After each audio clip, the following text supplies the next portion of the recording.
Ako si Yan, at ito ang kwento ko. Kaya tara, samahan niyo ako.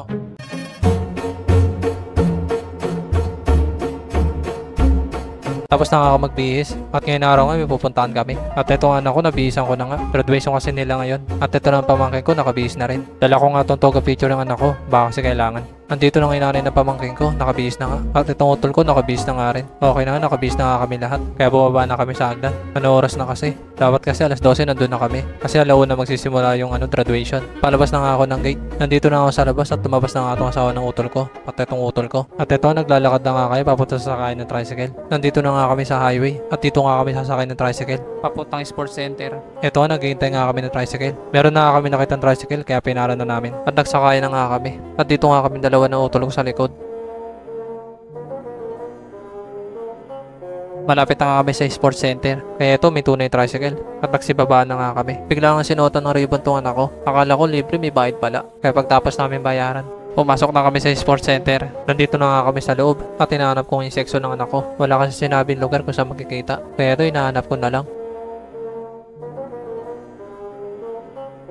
Nahanap ko na yung pila ng section ng anak ko. Kaya ito, pumila na kami ng anak ko. At ito naman utol ko, nahanap na rin nila yung section ng pila nila. Graduate ka na? Graduate ka na? Kaya ka masaya.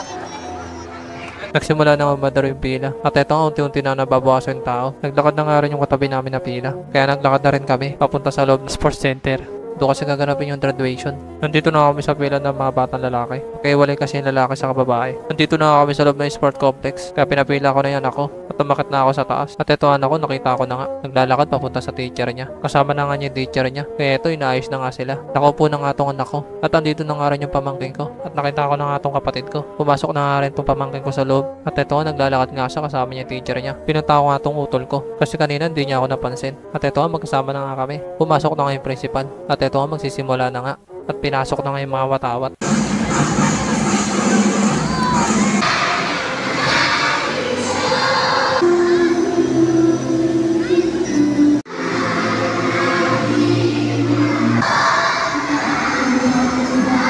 Natapos na nga kaya nagsiupo na yung mga estudyante. At ako, umupo na rin ako. Nagsimula na nga yung pila, papunta sa stage. At eto, meron na nga binibigyan ng diploma. Ito nga yung nakaraan na pinapractice namin sa school. Ngayon gagawin na namin. Chinenyas ako na nga itong mag-asawa. Kasi sila yung magbibideo sa amin habang makit kami ng anak ko sa stage. At eto nga, hinihintay ko na natawagin ako ng teacher. Pinapapilan na nga yung mga classmate ng anak ko. Pinababa na nga kami ng teacher para samahan namin yung anak namin. At eto, nakababa na nga ako. Kasama ko na ngayon ako dito at pinapakis na nga kami na teacher. Nandito na nga kami na ako sa taas na stage at sinechenyas ako na ngayon kapatid ko dyan. Natutukan niya ako ng camera habang binibigay yung diploma. At ito, tinawag na yung pangalan ng anak ko. Kaya pumunta na kami para kunin yung diploma ng anak ko. Nakuha na nga namin kaya nagbaon na tong anak ko. Okay na nga kaya pababa na kami ng stage. Iba talaga yung pakiramdam ng ganito. Masaya nga ako kasi nag-graduate na tong anak ko. First time lang nga nangyari sa akin to. Kaya medyo kinakabahan ako. Pero kahit gano'n masaya ako. Kasi nag-graduate nila nag-iisa kong anak. Nag-iwalay na nga kami ng anak ko. Kasi kailangan niya bumalik ulit doon sa upuan niya. At ito, naglalakad na nga tong anak ko. Papalik doon sa upuan niya. Nandun na nga sa bangko niya. Kaya umupo na siya. Tinawag na nga tong utol ko. Kasi nasa pila na yung anak niya. At kailangan nga siya doon. At ito, bumaba na nga siya. Kasama na nga niya anak niya. At ito nga, inaayos na nga yung pila nila. Nagsimula na nga sila maglakad papunta sa stage. Ito nga, malapit na nga sila sa stage. Tinawag na nga yung pangalan ng pamangkin ko. Kaya nagpunta na sila para kunin yung diploma niya. Ito nga, nakikipagkamay itong kapatid ko. Pagtapos yun, nagbaw na nga itong pamangkin ko. Okay na nga, kaya bababa na sila na stage. Masaya rin nga ako kasi graduate na itong pamangkin ko. Siyempre, mas masaya yung mga magulang nito. Nakababa na nga ng stage itong pamangkin ko, pati itong kapatid ko. Nandito na nga yung utol ko. At dala na nga niya yung diploma ng anak niya. At ito, nilalagyan na nga nila ng toga picture. At yung diploma naman ni Yuan, nilalagyan na rin nila ng picture.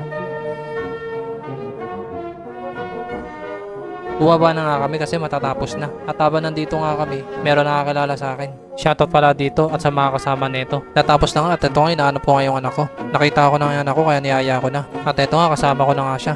Lumabas na nga kami sa sport complex at nandito na nga kami sa labas. Nakasakay na nga kami ng jeep. Hindi ko na na-video yung pagsakay namin ng jeep kasi excited na kami umuwi. Nakakapagod kasi. Nandito na kami kaya bumaba na kami ng jeep. At ito, naglalakad na kami pa uwi. Nandito na kami sa bahay namin. Kaya ito, pumasok na sila. Pagtapos nga nun, pumasok na rin ako.